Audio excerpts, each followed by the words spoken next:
Hello,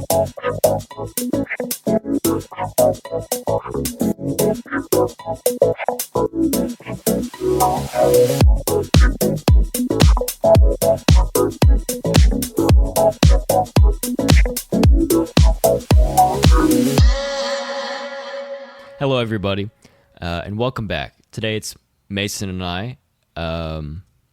We are picking up where we left off in our first series, and our installment of our first series for the pod. I don't know if that's right. I'm tripping myself out. Anyway, y'all know what I'm talking about. This is Tarkovsky Tuesdays. And it is Tuesday. I mean, it is, which means we're recording it on a Tuesday. Yeah, either means we'll have to finish up within. Well, I mean, in Eastern time, we'd have 30 minutes. So you're going to get it in a week, basically, is what we're saying. Yeah, well, you're going to get it on, what would that be, Christmas Eve? Christmas Eve, that's crazy. Yeah. Christmas Eve, nostalgic Christmas Eve episode? That's kind of cool. Yeah, that works for sure. Yeah. But yeah, this is Tarkovsky Tuesdays. We're back. Yeah, long overdue. This is like 6 months late. Mm-hmm. But, life happens. We got a little sidetracked. Mm-hmm. And technically, this is not even the last one because we never did Ivan's. No. Yeah. Well, we haven't done Solaris either. Oh, yeah. Goodness. I forgot about Solaris. So we did have some catching up to do, but I just wanted to shout out our listener Alex, who suggested the episode to us. He gave us a gentle nudge, asking about the series and then the, nostalgia in particular. So the people yearn for Tarkovsky. They do indeed. I can't blame them. But I guess without further ado, let's get into it. But I will preface by saying neither Mason or I have seen this since the summer. Since we saw it together I was thinking back. It was not in 35 millimeter. It was just a DCP restoration. Okay. Yeah, but I was wrong about that then. It still looks great. It still looked amazing. It looks phenomenal. Mm-hmm. And watching any Tarkovsky in a theater is very joyful. Yeah. I don't want to I feel this is almost like tarnishing the height of Tarkovsky's artistry by making this comparison, but it's kind of like a Nolan movie where you have to see it in theaters. Yeah, no, it is. I was. Nolan's a good filmmaker. This is not related at all, but I was watching The Dark Knight Rises the other night for the first time, I think since it came out, and I was like, it just doesn't hit the same. This man can but I was just thinking, dang, this man can direct an action sequence. No, he can. He really can. For all the flaws that he has, the shaky cam gets me, but yeah. And there's a ton of really bad things about that movie, but that was mostly Batman Begins though. He got a little bit better, but even he doesn't show punches that are thrown. But that's when I was in my action head phase back. But when I was 14. But all the big set pieces, I was just dang, this is quite good. He's good at the spectacle, man. That's his bread and butter. That's all of Tenet. I almost went and saw the 70 millimeter re-release of Interstellar because that's been going crazy. I know, I guess it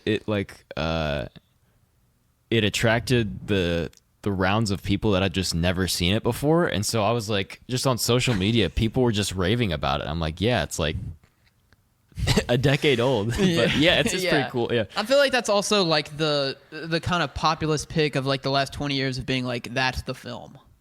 That's which is so interesting. Don't get me wrong. The visuals are astounding.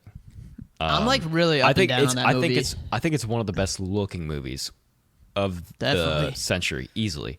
Definitely, yeah. It still falls to the usual Nolan pitfalls, though. The story is quite hammy. It really is, and I don't know. This isn't the Interstellar podcast, and we're not talking about Nolan, but yeah. So all let's say we saw it in theaters. Yes, we saw Nostalgia in theaters, and It was a joy. It was I think my second time. I don't think it was my third watch, but it was your first time watching it. Just give like quick opinion if you can remember, like what you thought. Yeah. So, okay. I guess the best way to describe my thoughts on this is that I have a hard time viewing nostalgia outside of the context of Tarkovsky's filmography. When I watch it, I compare it to everything that became before it, and especially what came after it. I see it as a necessary sort of cog in the wheel, or a bridging of styles, or I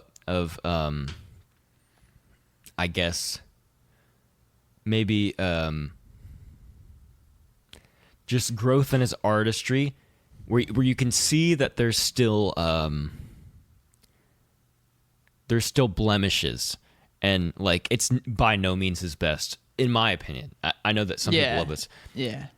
But from the technical side, and especially to the narrative elements that he uses in this film, that he draws upon in The Sacrifice, I think this is a very necessary installment. And even on its own, as a standalone film, it is very strong.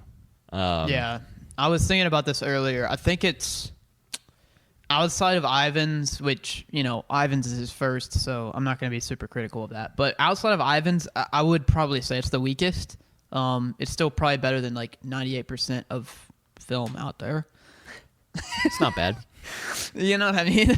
And I think that it's like, it's still a 10 for me. Like, I would just have a really hard time, like, not, you know, saying it's like a 5 out of 5 movie. But it is, I would equate it to Malick's The New World, which came in between The Thin Red Line and Tree of Life. It's kind of that, like, it's the stepping stone, it's the bridge movie. So are we saying that Stalker is Tarkovsky's Thin Red Line, and that The Sacrifice is his Tree of Life? Yes. I can see that.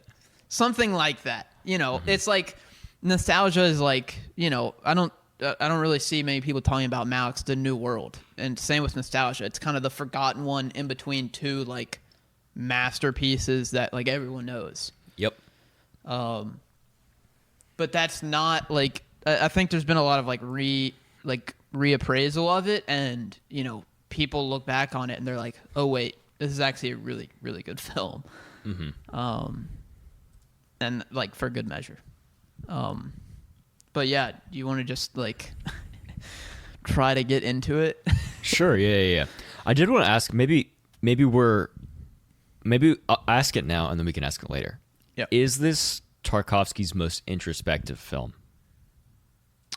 No. Does that go to Stalker? I think you'd have to go Mirror. Oh.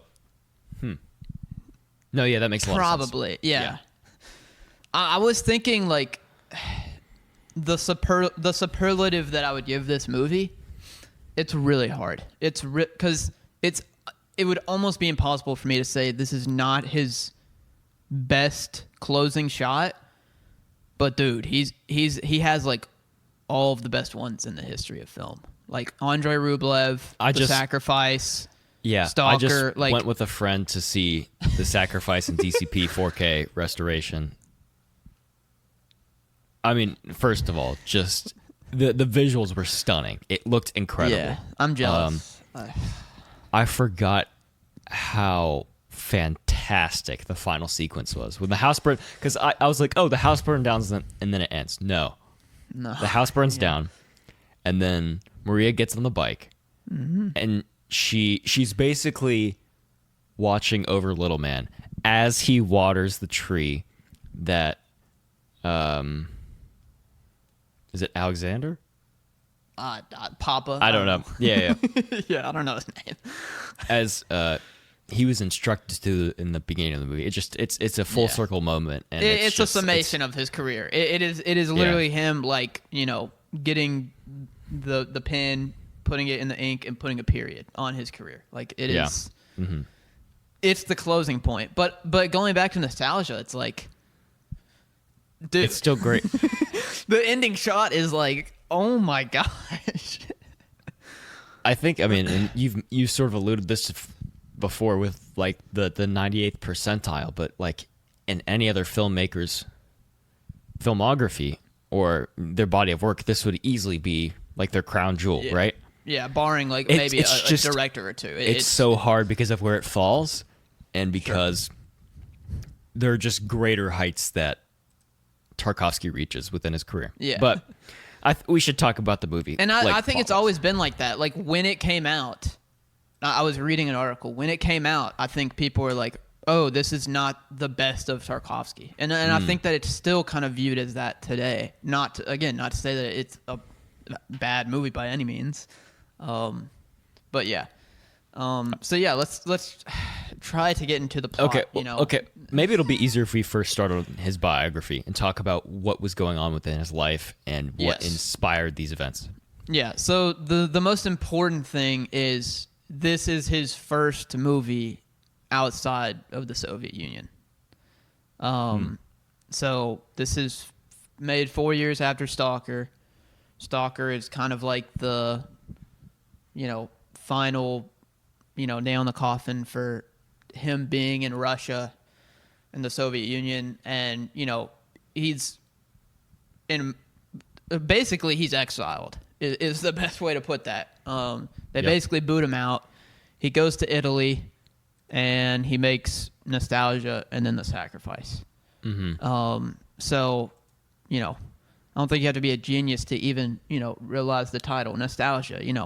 This is all about homesickness and longing for, his homeland and, what that means to him. Is it gone forever? Like, why that is important. That's kind of what the whole movie is about in like a sentence, I would say. Yeah. And I think just as much as this is sort of a reflection on his personal life, the considerations of what was going on in the Soviet Union at the time had a huge impact on the flavor of artistic output that was at first promoted by the Soviet government versus what Tarkovsky produced. A lot of people suggest that Tarkovsky's work was a rejection of postmodernism and also a rejection of socialist or Soviet realism, which in short was this elusive sort of artistic ideal that the state wanted artists to strive towards, where it sort of evoked a sense of the folk or, the everyday working person. And through it was Russian, and it had to be, ultimately it was, I don't want to say propaganda, but it was made to make the state look good. Yeah. But the interesting thing is that the state and the people are two different things. And so Yes. the Soviet Union wanted artists to talk to the people of Russia by using the people within their work, but that was to glorify the state, if that makes sense. Yeah, So sure. And that and you can this goes back to kind of the history of the making of Rublev, and there was a little bit of pushback even from that, and they were like, hey, are you like going against the Soviet Union here? They were kind of definitely upset about that. But yeah, so later, I mean, this is a little bit after the fact of making Nostalgia, but he basically said, like, in 1984, he went on to say that he's like, he had no conflict with the Soviet government, but he was never going to go back. And his son was actually still in the Soviet Union and was not allowed to leave the country. Wow. At that time. So there's a lot of like personal, things going on here with, him longing for, the motherland, as he would say, and like, longing for it to be better and for him to be a part of it, but it just really wasn't in play. And it's interesting because of course the word nostalgia evokes a sense of maybe melancholy or wistfulness. And what Tarkovsky longs for, I don't think he longs for the country of Russia. I think he longs for the land and the people, right? Yeah. He wants to go back to his home. Yes. Yeah, the feeling that it evokes out of him. Yeah. And it's not like he's utterly populist. It's not. Yes. Yeah. Uh-huh. It's not like he's a nationalist and he's like Russia. Yeah. But yeah, I mean, and you see that it just even throughout the entire film, you can feel this kind of, our main character, whose name is Andrei, going with the quasi autobiographical, thing of the film, but he's Andrei Rublev too. I mean, he's not the first. Yeah. Granted, it's common. It's a common name in Russia, but definitely, I feel like it's there. Our main character in the film is just walking around for a lot of the movie, not knowing what to do, and there's this. It kind of is. He's kind of in this depressive state, and you can kind of feel that longing for nostalgia, that nostalgia feeling, basically, if you will. Mm-hmm. If that makes sense. For sure. But yeah, Okay. so basically, just to get like a little bit into the plot, basically the overarching thing is the main protagonist, Andrei. He travels to Italy. He's a Russian writer. Again, there's the connection. Yeah. To Tark. He travels to Italy. He's researching a Russian composer. And he goes there with his... forgot about that, man. That's so cool. Yeah. He goes there with his interpreter, Eugenia, I believe is how you would pronounce her name. Let me see. And... so basically, like, they just travel to Italy, and they're, like, supposed to do research, but Andrei begins to just kind of, like, roam around, and they meet this, like, crazy, like, strange man who's played by Erland Josephson, the Great. His name's Domenico. Domenico. Yeah. Sorry. Yeah. You got it. And his whole like shtick is like he's like a crazy man, and Well, okay. I'm gonna jump in really quick. Go ahead. So, during our 19th century music course, this past semester, phenomenal class, we studied a Russian opera that I think I've told you about. It's called Boris Godunov, which is a story of a Russian czar who is, a historical figure. Sorry. Yep. But one of the most important characters, the whole inciting event of the opera is that Boris the Tsar murders basically the heir to the throne in order to like ascend and step into that role, right? And so one of the most important characters in that is the Holy Fool, which is a Tarkovsky, staple through and through. Is this sort of socially, I don't know, not quite a social outcast, but just a very strange and perplexing individual with these like clear idiosyncrasies, but they have this some sort of connection to spirituality, whether that be religion, faith, the supernatural, or something that is greater than anybody else in the story possesses, and so that leads our main characters to have to trust them. So, in Boris, that looks like the Holy Fool basically outs him in front of like a crowd of people, saying, "Are you gonna punish me for? Or are you gonna punish these children because he was stolen from? Are you gonna punish these children like you?" No. Sorry, I'm getting it confused. He's like, "Are you gonna kill the children when you punish them like you killed the heir to the throne?" And he's like, "Oh." And so there's a whole thing like, how did he know this? And he's sort of he sort of serves as a proxy for the audience to convey the audience's thoughts, or he verbalizes them, but he also serves as a connection to the supernatural. And so definitely in The Sacrifice, you've got Alan Edvald's character who climbs through the window and tells him to go and seduce Maria. And in this film, you have remind me of the actor's name. Erland Josephson. Erland Josephson. Yes, he the great acts as the Holy collaborator Fool. of Bergman. Yeah. Yeah. So you have that trope exemplified in here. Yeah, and you're talking about like the big speech. I mean, we see that later in the film.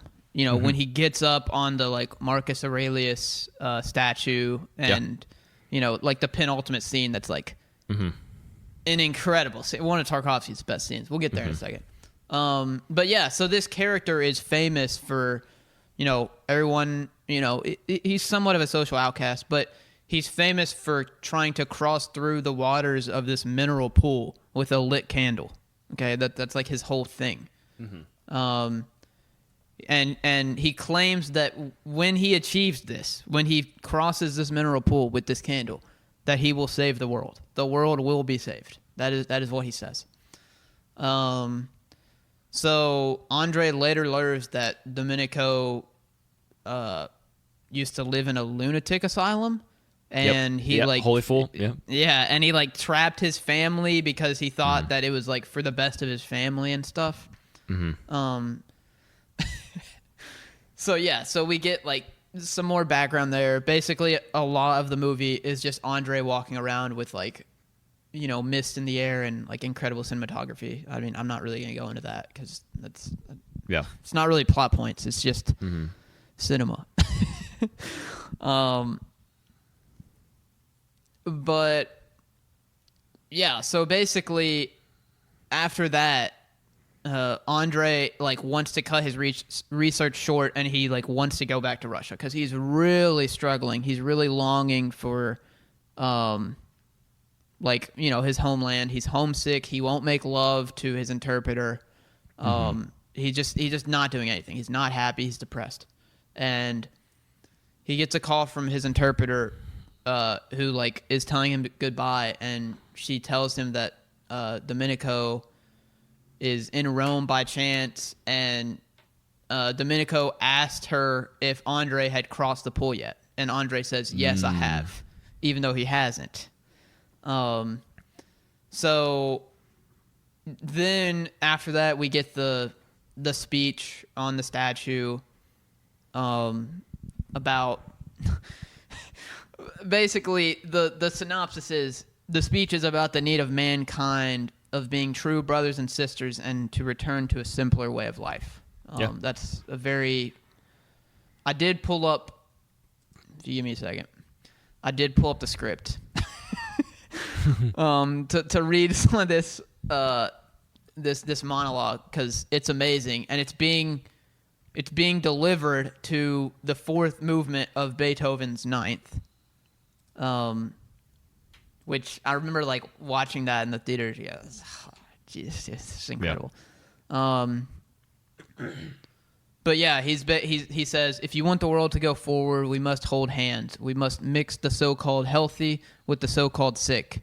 You healthy ones, what does your health mean? The eyes of all mankind are looking at the pit into which we are plunging. Freedom is useless if you don't have the courage to look us in the eye, to eat, drink, and sleep with us. And, you know, it goes on. But basically, it's just like, you know, we need to unite.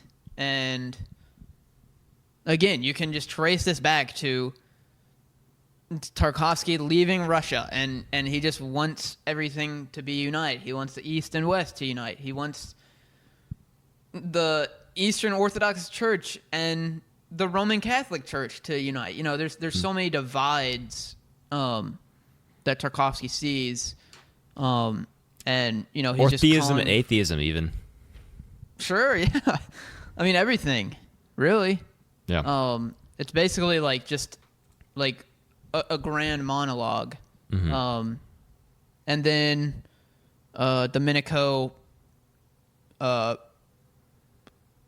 basically lights himself on fire, and the whole crowd just stands there and watches him, which is again very interesting, because he's just given this monologue and they don't react at all. They just stand there. So obviously, to draw back to Boris, the opera, the Holy Fool is ignored. People don't pay any mind to them, and they're meant directly to speak to the audience, but they have very little agency within the plot or how the events unfold. Yeah. There's a lot of parallels. Yeah, but it's a Russian artistic tradition, and so that makes sense. That yes.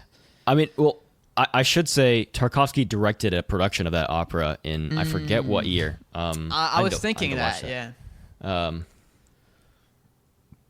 That is not obviously it's not on his filmography and stuff, but it is actually on Letterboxd. Is it really? Yeah. 1990. Oh. Is when it was. Oh, he's not credited on a Letterboxd though, because I'm looking at his filmography right now. When did he pass? 86. Okay. This is the Andrei Tarkovsky production of the famous Pushkin Mussorgsky opera performed in 1990. Interesting. So it was performed in 90, but he probably developed it. He said it's directed by him. So he must have developed it early 80s, and then it was produced. Yeah. Or performed in 90. We'll have to look into that more, but yes. Yeah, that's interesting. Yeah, it's worth noting that he was familiar with that production and the ideas within it, I'm sure. Which I'm sure, knowing Tarkovsky, I'm sure he was basically, he knew, all of Russian a scholar of culture Russian art. And, art, yeah. Yeah. I mean, he probably knew Western art very well. Andrei, yeah. Yeah. Andrei Rublev. Sure. But yeah, so basically we get that scene, which is, an all-timer, and then it's followed with the closing scene of Andrei returning to the mineral pool. He wants to fulfill his promise, and, we can kind of see his character being like, this is foolish, this is stupid, walking the lengths of this mineral pool. Is it going to save the world? No, he doesn't actually believe that, but it's, it's this act of faith, and he still wants to do it.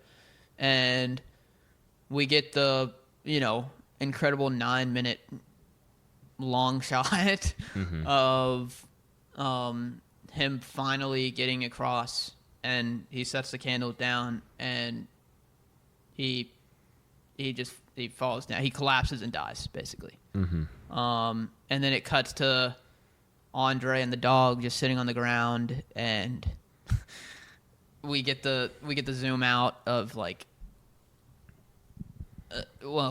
I suppose it's this place, Abbey of Saint Galgano monastery. Right, I don't know. In Italy, it's a monastery in Italy, but that is the location, and it's snowing, and it's certainly one of the best shots of all time.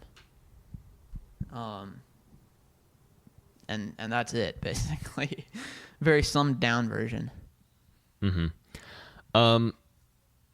Going back to the self-immolation scene, I did want to note, this is a very on-the-nose observation, but the inclusion of both Beethoven 9, a work that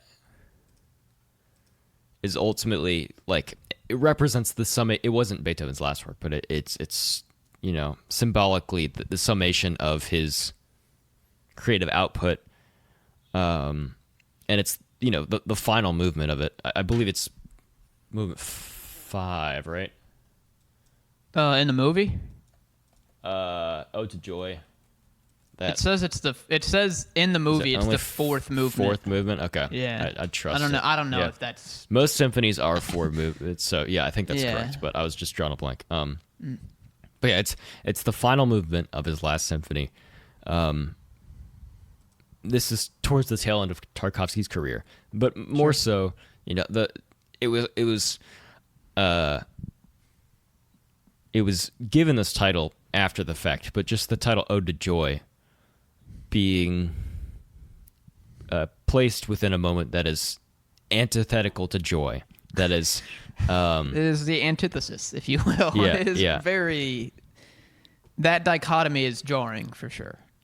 essentially a cry for help, a self-insert of Tarkovsky in that instance where he's just begging for the viewer to listen, and he's doing all that he can. This is a call to action from Tarkovsky to the listener or to the viewer. It's a moment of intense drama, and I think the considerations of where this lies both in his career as well as where Beethoven's Ninth lies in Beethoven's own career is interesting. Beethoven was dealing with his own mortality for a while, like famously his Heilige Testament that he wrote to his brothers, Yeah. where he revealed that he was losing his hearing, and Beethoven was suffering from a lot of existentialism and like severe depression. And so this monumental work, there's a whole, Beethoven's symphonies have been described with a sense of monumentality. And that's absolutely present in Tarkovsky's work, and you can see the lineage of how one film in his career led to another, and how the scale of it all builds upon itself. And so going back into the scene with the pool, we see something of a recreation of that within the sacrifice, with the call to act. Well, different call to action, not to the viewer, but instead to our protagonist, where the protagonist is given a task, and the fate of humanity, or society rather, is at stake. It flows very well into the sacrifice, that scene in particular. Mm-hmm. And so that's why I have such trouble distinguishing it from the rest of his work, because it includes so many things that he's done before, but also that he does afterwards to a greater height. Sure. Yeah. Yeah. That's fair. I'm not going to argue with you on that. I do think that it is. I will say, I've seen a lot of people that will say, I don't like this Tarkovsky. Tarkovsky feels so, unattached, and, it's too slow. And this film in particular feels like it might be the entrance for people into Tarkovsky's, way of directing, if you will. I don't know if I'd agree with that. I'm not saying that I necessarily do, but I've seen a lot of people say that. Yeah. Now, I certainly wouldn't, if I walked up to someone on the street, I'm not going to say, the first Tarkovsky you should watch is Nostalgia, because that's really silly. Because he's one of those directors where, you're going to get the most out of his movies if you watch them in chronological order. I agree. I think for this one in particular, it would be difficult to watch this first, because so much of it is tied into his own biography. And if you don't know about Tarkovsky's life and Tarkovsky, the director, then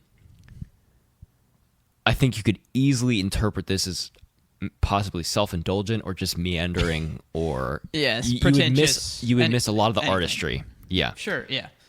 And it has elements of Mirror and Stalker all Yeah. over it. Yes. So, that's not... Yeah, with the dream sequences, I mean, we could talk about that.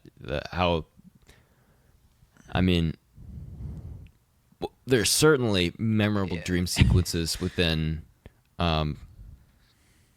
Stalker and Mirror as well. Yeah, and he's doing some of that here too, where, it's like... I just remember the shot of him in the window lying in bed for like forever. And I was going to say, Andrei, you've got the shot of him just lying in the bed, and then it just like cuts to black and white, and like we see a kid and stuff, and it's just like, okay, this is just it's crazy. Like memory flowing through. It's like stream of consciousness almost. But that goes back to the nostalgia thing. It's him reminiscing upon his experiences of his youth when he was home. That said, and it would make a great double billing with Mirror. Although I don't know if anyone wants to sit down and watch like 6 hours of Tarkovsky nonstop, because that is not an easy task. I do want to say that like it might be his like saddest film, if you will. That's not to say that there is not a glimmer of hope in the end, when he acts out that, faith thing. But that I think you might be right. Josephson's monologue on the statue is quite like, oh yeah, we're kind of doomed. I would characterize the sacrifice more as despondent. It's like it's hopeless. But this is the most sad. I think this melancholy between the exile, missing home, and then also just like the existentialism.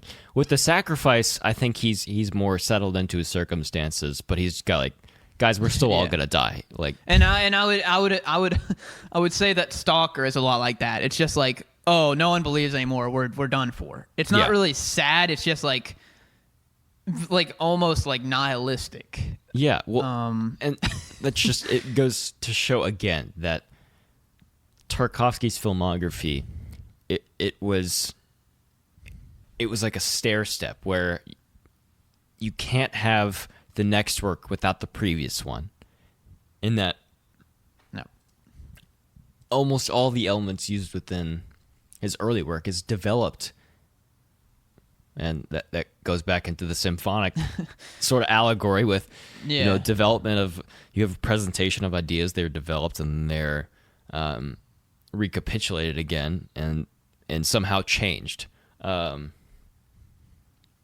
so you see this sort of arc of his artistic style where it's the same ideas, but they sort of age with him and change, and I think they get better. Like his execution of these different scenes and different whether it be dream sequences or uses of a holy fool character or calls to action, I think they get more convincing with every installment. Yeah. I think his use of, I think the best way to put it would be his use of like formalistic film techniques gets way better with each film, because I think if someone walked up to me and said Andrei Rublev is his best film, I might be like, okay, yeah, maybe, and that's his second film, but that's not really using all of the black and white to color and all the formalistic, expressionistic memory, non-linear sequences. I think all of that within his filmography. It does use the black and white to color though. That is true. Yeah, that is true. But that's reserved for the last 15 minutes. But yeah, I think the use of formalistic techniques definitely gets better throughout his filmography. I also do think that it's, now we'll talk about this later because Solaris is the only one you haven't seen. That is the one in his filmography where I think you could take it out and everything else would still make sense. Interesting. Like that feels like it's alone on an island of like, yeah, this is just a sci-fi movie. Like it's almost genre. It's not genre. I don't want to say it's genre because it's not, but it's operating closer to that, and it's certainly different. Although it still does have the, it has dreamlike stuff and all that he's known for. Sorry. Okay, I'm reading. I'm perusing an article on JSTOR, and this caught my eye. It's Andrei Tarkovsky and nostalgia. It says, far from being gagged by the Soviet authorities after Stalker, Tarkovsky was given permission to make Nostalgia in Italy the following year, and then in 1983 went on to direct Mussorgsky's opera Boris Godunov in London. So there's our answer. So There's yes, our answer. It was 83. Directly after. It sounds like it was directly after Nostalgia, which is very interesting. Yeah, it's in between Nostalgia and The Sacrifice. His current it's the project, same year as the Nostalgia. It says his current project is a film of Dostoevsky's The Idiot to be made in Russia. Okay, what was? I'm gonna see what year this was. Yeah, that was canned. Very sadly. So this was written in the 80s, I believe. Could you imagine? That's so crazy. That this Tarkovsky adapting the Dostoevsky. Yeah, that's crazy. Dude, imagine him doing like Crime and Punishment, or like The Brothers Karamazov.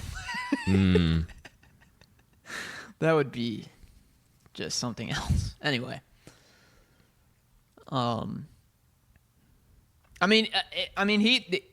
Stalker's a book adaptation. I believe Solaris is too. That's the interesting thing. But I think that I don't want to get this wrong. Solaris.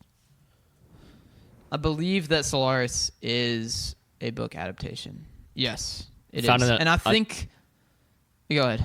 Oh, you finished your thought. I just found another quote that's directly related to nostalgia. It's really good. I was just gonna say, I think from what I remember that Solaris is a little bit closely, it's more tied to the book narratively, whereas Stalker, it's like, okay, it's based off Roadside Picnic. Yep. But it's not really Roadside Picnic at all. It's him Tarkovsky adapts it into his own thing. Yeah. Mm-hmm. And he's doing his own philosophical. It's almost an interpolation, really. Basically, yeah. So here, same article by Tony Mitchell in the spring of 1984, actually. This says that. So this is like in the time of. Yeah, it's current, which is really cool. Yeah, that is cool. Related to nostalgia, it says the film's theme is the most universal of Tarkovsky's work. A foreign intellectual tries to relate his experiences in an unfamiliar country to his received ideas about that country and the emotions that he feels about being away from his homeland. And this is a quote from Tarkovsky.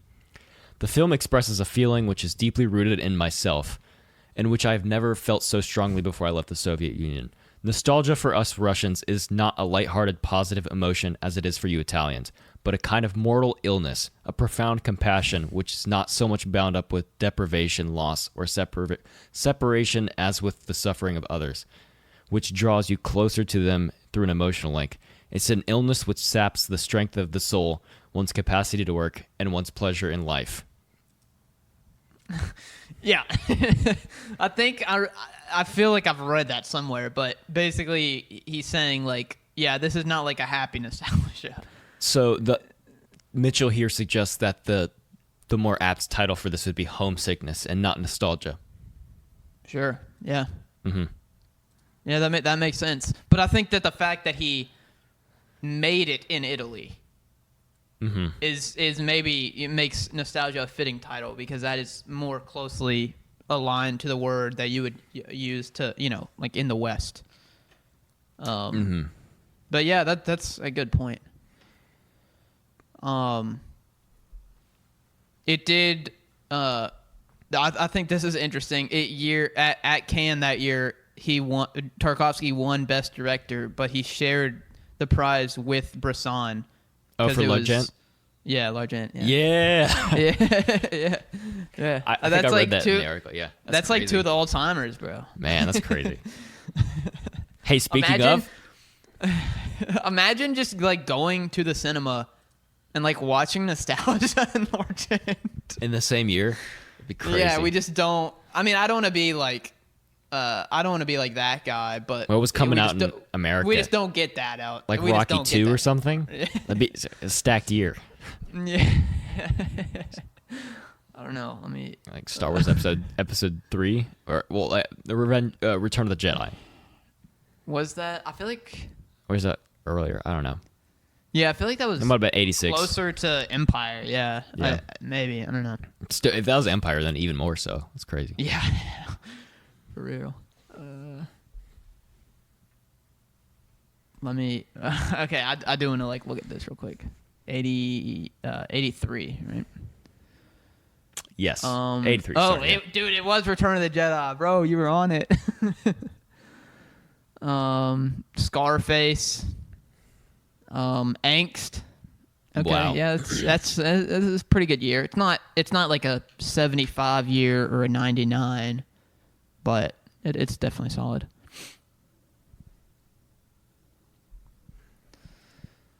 Do you want to make any comments on the uses of? I mean, we talked about it a little bit, but the use of black and white to depict his Russian homeland versus the use of color in Italy. I mean, I feel like it's. It would be easy to say that that's like a trope these days. You know, it's seriously.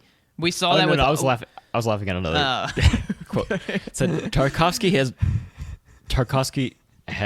has said that one of the things that he admires about Antonioni's cinema is its plotlessness. Oh, I saw that. Yeah, that is very Antonio. I've only seen La Notte, but that is like the Italian neorealism. Mm-hmm. It's like people walking around. Yeah, that's it. Which is kind of just Tarkovsky. There's nothing else happening. But in terms of like that's all the sacrifice. Antonioni, it's all about like love and like two people walking around. Okay. You know, whereas Tarkovsky is like theological, philosophical. Yeah. Mm-hmm. Anyway, yeah, I mean, I feel like the color to black and white thing is interesting. I feel like it can be overused. Certainly not by Tarkovsky because he's perfect. But yeah, like we saw that with Oppenheimer. Like people were like, "Oh my gosh! Like we have never seen this. This has never been done." Which I do think Nolan like used it in a good way, but I don't know. I mean, he's basically just doing what he did in Mirror again. Mm-hmm. I do want to say the article points to this again, but back to the self-immolation scene. I keep on going back to it. It's a statue of Marcus Aurelius, who's a Greek philosopher.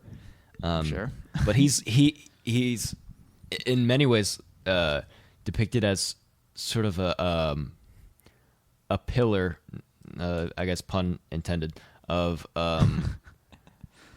like logic and reason, and then you have the holy fool, which is complete opposite to that. And so the juxtaposition of those two is I don't know, furthers the I guess dramaticism of it, but also just I don't know. To me, that just communicates like the mark of an auteur, like just someone who has all of their bases covered and who is really considered what they're investing themselves into. And none of this is happenstance. It's all crafted. Yeah. And like to go off that, just the way that he shoots everything, I'd be remiss if I didn't talk about, he's using a lot of wide shots, a lot of long shots, a lot of distant shots, that's furthering in our conscious that this guy is very lonely. He has no one. He's far away. That's, a pretty standard film technique, but he does it in a really good way. Yeah. And then I guess we should talk about the bath scene.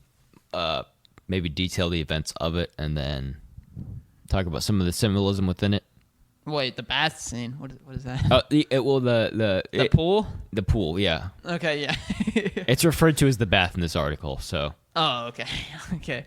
The bath scene, yeah. I mean, Let's talk I'm sure about- that article has something way better than like what I could say. Also, when you say bath, I'm thinking like Talented Mr. Ripley. Okay, I was thinking of birth. Wait, what's the birth bathtub scene? I don't remember that. Might be the greatest bathtub scene of all time. I don't know. Ripley's great though. Oh yeah. Oh my gosh. Dang. Hey, that's like, getting. you didn't have to bring that back up because I'd like totally forgotten about that. Yeah, you pressed it. To our listeners, there's a Nicole Kidman feature for January on the Criterion Channel, and one of the films that is being included in this edition is Jonathan Glazer's Birth from 2004. We require you to watch it, isn't it? It is in our film school class, and we will be getting Nicole Kidman on the podcast. It is on the syllabus. It is. It is top billing on the syllabus, actually. If you do not watch it, you will fail. It's Birth and then Talented Mr. Ripley. Yeah. No, but I mean, I think that the pool scene, I don't really, I don't have some grand, symbolic meaning for it. I think that it's very interesting how he, weaves it through the narrative of the film, and I think that it's, a great symbol of faith. That sounds cliche and cheesy, but like it is. Yeah. Well, and what was the Soviet Union? What was their stance, Do you know? No. Wait, what do you mean? The Soviet Union, it was entirely anti-religion. The state was. Sure, yeah. Mm-hmm. Yeah, I thought you meant like on that scene. No. What? I just meant as an establishment, they were very.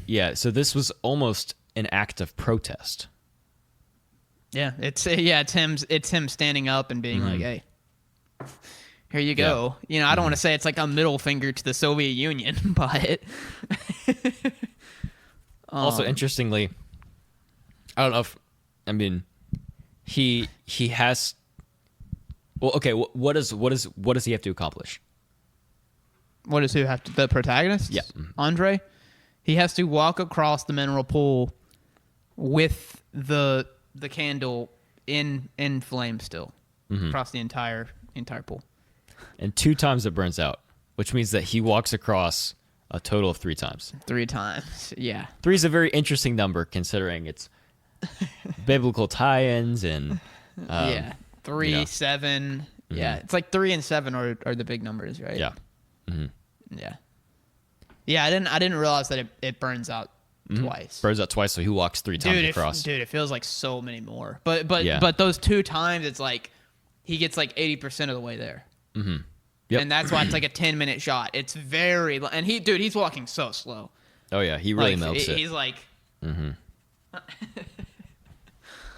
But yeah, I think that like that.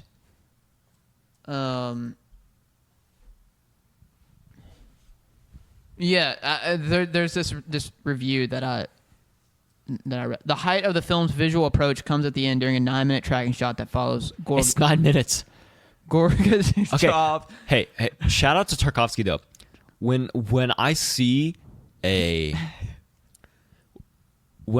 article that says how long a shot lasts for, it doesn't feel like that. It feels I'm just like, oh, this is long. It's not. Yeah.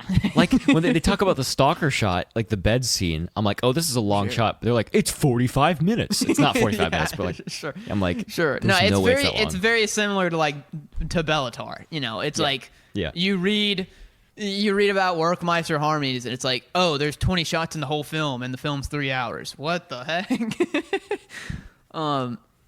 But yeah, so it follows Andrei, the main character, as he very slowly walks to the left while the camera is moving towards him. I suspect it's a zoom, but in the moment I get so wrapped up in the scene that I forget to check. So slowly that it almost doesn't register until suddenly we realize that he's much bigger in the frame, continuing to move in until we see just his hands.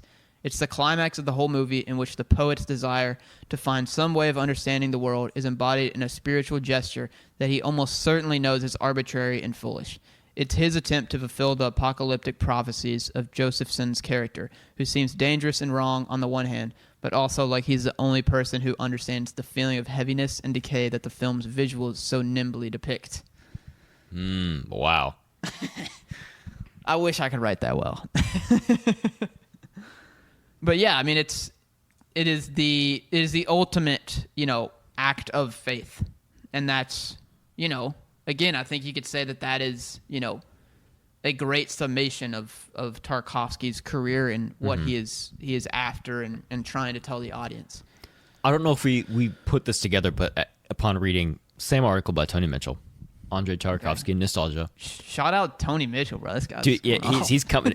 I'll send you the article. It's great. I need to do this more regularly, like read scholarly stuff before the podcast. Because I'm gonna be honest, sometimes I just go and wing it. Hey, that's almost more fun. You don't want to break out it is. You almost don't want to break out the too like pretentious highbrow stuff. But I think it's if you're engaging with like high art and it's certainly good. Stuff, I'm not gonna say it's bad. Yeah. I think it's helpful to supplement, with some research, because definitely with something like a Tarkovsky movie where the narrative is so thin. There are people that have studied this more than I have, and so any help I get. But yes, certainly. Anyway, final shot. We talked about how brilliant it is and how it's sort of an all-timer among even his own filmography. You mentioned that the cathedral is an Italian cathedral, right? Yep. But this shows the protagonist back in the homeland of Russia. And so it's a synthesis of Russia and Italy. And in my interpretation, it's saying that Tarkovsky is going to, I guess, maintain his own Russianness and his own identity despite his geographical location, and that it's like uniting the two. It's basically another idea of the unity. Yes. Throughout the film. Mm-hmm. Yeah. And it's almost an acceptance of this is my situation. He's like, I am Russian, but this is where I am right now, and it's sort of, I don't know, an acceptance of that state, I suppose, but it's pretty. It's just an all time. It's just an all timer. Yeah. I mean, if you had me make a list of the 10 greatest shots, that's on there for sure. And it looks incredible. I don't know how I did it, but it might be. I mean, is it the greatest shot of Tarkovsky's career? Definitely not. Definitely not. I think you could have that conversation. You could have the conversation, but I wouldn't say that. Are you gonna go to something in Sacrifice? I'm assuming. Of course, yeah. There's about 70 different shots that you could choose. I mean, you could also say the Ring of the Bell in Rublev. You could easily say that. I think that's more of a spectacle, like the visual itself, the casting of the bell. I think you could say is one of the most incredible shots ever. But the ringing of the bell, I mean, it looks cool. The but ringing of the bell, but it's more, just like what it represents and the technical feats. Just the technical by itself. I don't think of like the 3,000 extras. Like yeah, it is impressive. But to me, what stands out about that scene is what comes before it, is what makes the ringing of the bell so special. And if you, I think standalone technical shots actually might be Mirror that has the best. Oh yeah. I think it might be Mirror. Well, I think the Mirror shot with when it is in color and it's like that very like dark and crisp green and the house is on fire. Yeah, that's the one. And we see the two kids and they're also watching the flyover. The flyover. With the plane. Yeah. The wind and the I was gonna say that's certainly an all-timer. Also, and then just the final scene is and also the three men sitting in the zone. Yeah, well, not in the zone, but right outside of it, and it's the 10-minute shot of us going into the zone, and the rain starts, and us playing. That's or even just when they're in the dunes. Like that. That's such a visually striking space. Yeah, it's such an uncanny valley. Yeah, you could point to so. And dude, there's at least 2 or 3 where I would say Solaris has some that have certainly could be brought up in the conversation. There's one that I'm thinking of right now that I can't say because it's a spoiler, but oh my gosh, it's an all-timer. Yeah. I'd also be remiss if I didn't. I already said this, but Andrei is sitting with a dog in the final shot. Tarkovsky and his dogs, man. Yeah. We also see in Not the a dog guy. after that's the only thing I don't like about Tarkovsky.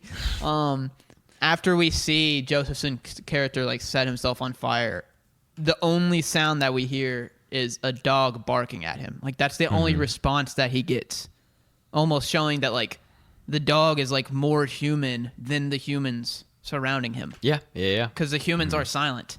Yep. I think that's like a really interesting idea.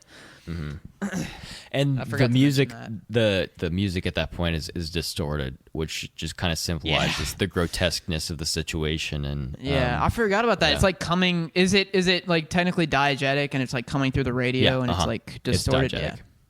Yeah. That's some great stuff there. For sure.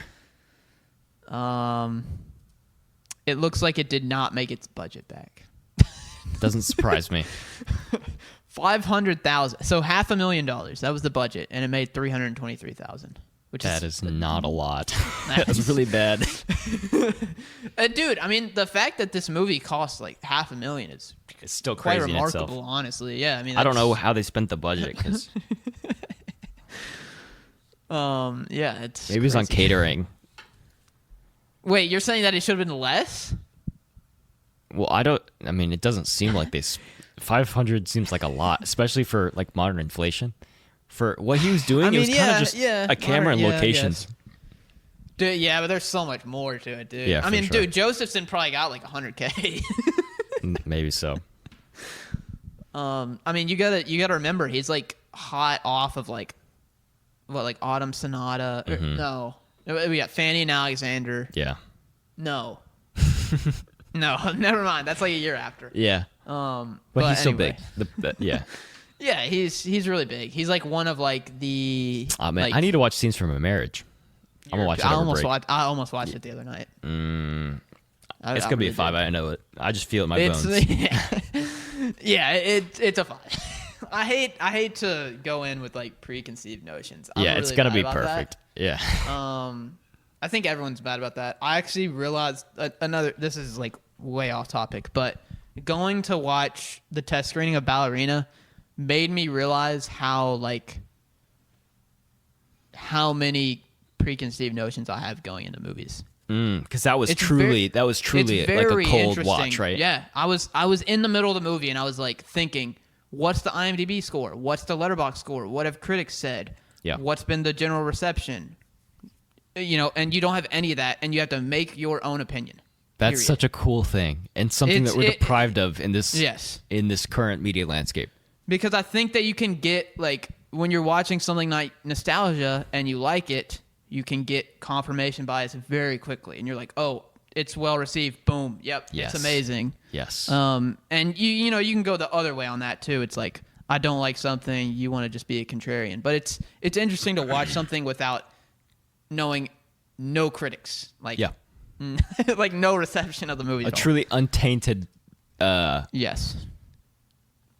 individual opinion. A movie an opinion in the purest sense. Yeah. But anyway, that's another discussion for another day. I don't really have anything Really, else to say. We turned this into an hour-long thing. I'm kind of impressed. It was good. No, I think it was a really good discussion. It wasn't all about nostalgia itself. I mean, it was related to it, but I think this was. No, I think we stayed good. on. Yeah, I think we. We'll stay on track, but I'm more talking about like, it wasn't just about the film. It was almost more of a Tarkovsky a survey of retrospection. his career. Yeah. Sure. Yeah, but But that's what the film is ultimately. It's a sure. biography. Yeah. Because when we talk about, you know, if we talk about Ivans, you know, we can get a little bit into that. But when we talk about Solaris, that's not really about Tarkovsky at all. No. Yeah. I mean, of course it is a little bit because he made the movie, but yeah. It's certainly not like Mirror or Nostalgia.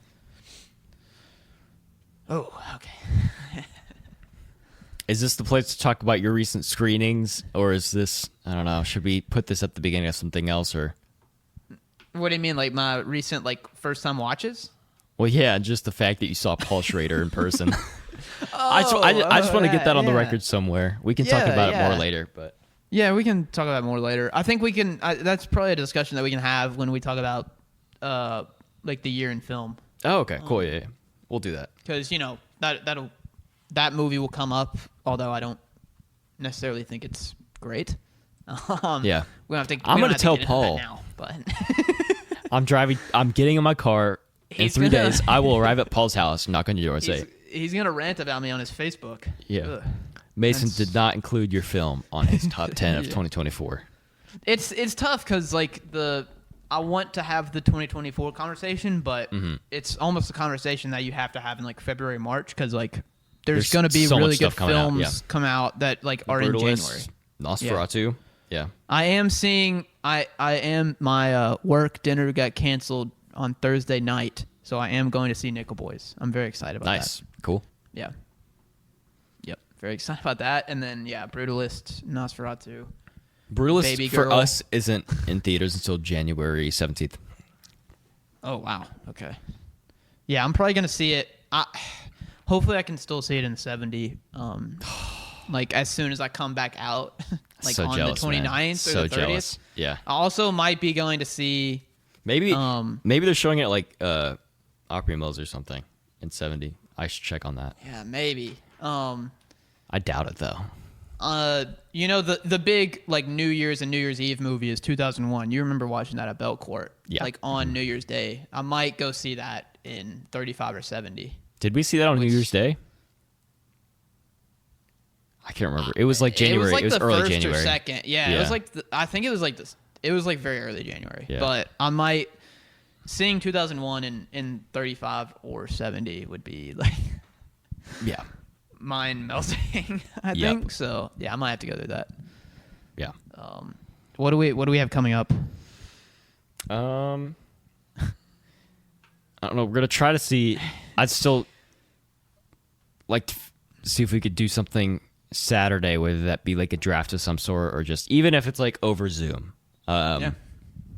Well, we can spitball that idea more, but I think maybe something fun, not necessarily individual movie related, but maybe winter something movie more draft free will mailbag, something. Yeah, sure. Something not as serious. And then we're getting back into the serious bag because we have we're starting up a new series, and I don't want to put the cart in front of the horse, but because we still have two films to get to in this series, but Sure. we're gonna have you've heard of Tarkovsky Tuesdays. Now get ready for French New Wave Fridays. All right. Yeah, I knew that was coming. Yeah. The most influential film movement ever. Easily. I'm ready to say it. Yeah. I mean, that's not even an objective. I think that's almost Just undisputable. An objective opinion that is the most influential period in film history. Yeah. I mean, I'm fresh off of initial viewing of the umbrellas of Cherbois or Cherbourg. Cherbourg. Yeah, however you're supposed to say it. Jacques Demy. Dang it. Dang it, Demi. Yeah, but I am drinking the Kool-Aid, man. I feel. Dude, that is a whole rabbit hole you can go down. Michael Legrand went crazy. All right. As Jacob said, Michael Legrand did miracles on me. Indeed. I watched 400 Blows. All right. Score is lovely. I was like, score rules. Watch Cleo from 5 to 7. And obviously, we'll talk about the song later, but just one of the most stunning uses of diegetic music ever. Yeah. And then the Umbrellas, which is an hour and a half of nonstop music. On my drive to work today, I re-listened to the entire soundtrack. Yeah, I think I wrote about this in my review. I am certainly no musical fanboy. I actively dislike musicals. Yeah. barring Umbrellas. Yeah, dude. Because that is a great movie. So good. The script itself is genius. It would be a great film without the music. But with, yeah. Okay, we'll get it. I don't want to... We'll talk about it later. Yeah, we got to save it, but yeah.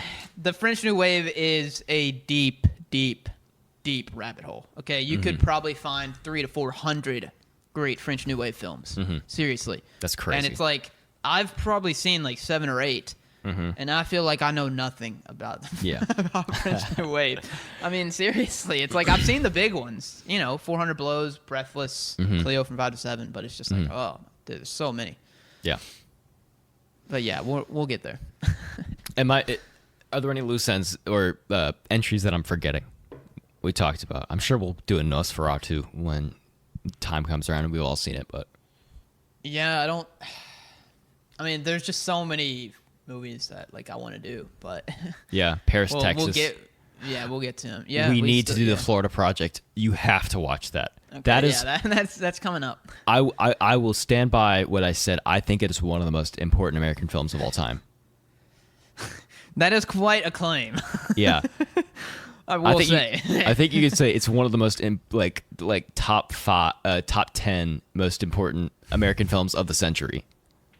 Yeah, and important. I'm assuming you mean in content, not like film. Film like technological film advancements. Because I don't think you're gonna it's. No, it's not like Citizen Kane or something.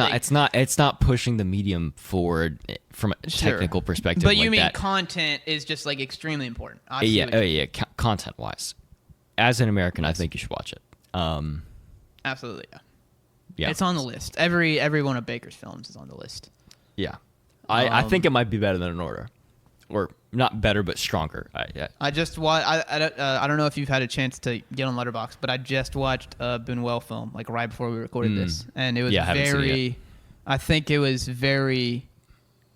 It would make a great double billing with Honora. That's all I'll say. Like I'm sure Baker loves that movie, and Buñuel is very interesting person, but Nora's great. Yeah, I'm sure that will be brought up again on our 2024 films. Yeah, you listeners, if you're still here, you probably won't get that until February. That's gonna be a little bit. So Micah, and also I want to like air out to the people that like none of us have seen like all 400 or 500 main releases that came out this year. Come on now. I'm gonna have to work to see 10. Yeah, I've seen like I've seen probably 6 or 7.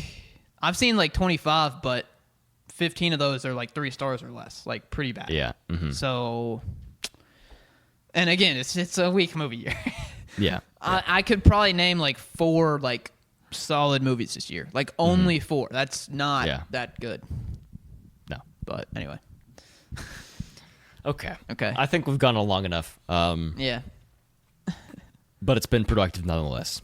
Absolutely. So I think we'll see you out in the only way we know how. You got it. Yeah, you got it. Okay. Roll that outro music. Nice. Let's go.